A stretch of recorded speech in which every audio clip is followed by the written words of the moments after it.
It's been over a year since I read the book upon which the movie is based, so I was able to watch the film with a fresh perspective. We see an ordinary, small Nebraska town challenged by an unforeseen act of God.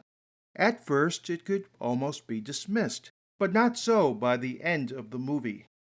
Greg Kinnear is perfect as Todd Burpo, an unassuming Wesleyan pastor who would rather be called by his first name than Reverend. He's a family man who also runs a carpet business and serves as a volunteer firefighter. Burpo is totally in love with his wife Sonia. Newcomer Connor Coram was cast as Colton.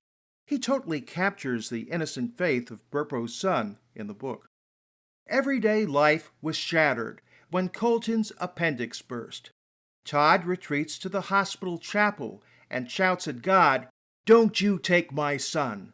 The boy recovers, and life reverts to normal. That is until Colton starts talking about angels and seeing his body from above on the operating table.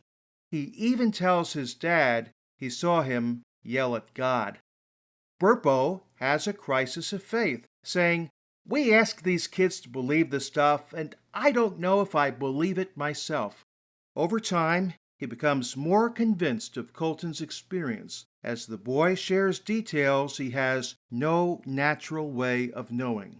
This creates friction in the marriage because Sonia is more skeptical of her son's revelations. There's also conflict at the church. It's interesting to watch God at work in the movie. As humans, we typically try to change people's minds by trotting out our most convincing evidence first.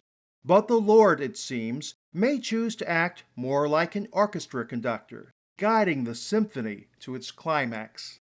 I don't want to give it all away, but I will tell you this.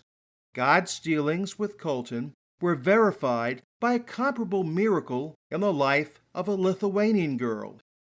Columbia Pictures was smart to partner with well-known TV pastor T.D. Jakes as producer. I give Heaven is for Real high marks for both professionalism and spirituality. This is Steve Eastman reporting. Discover more stories like this one on our website, waittillyohearthis.com.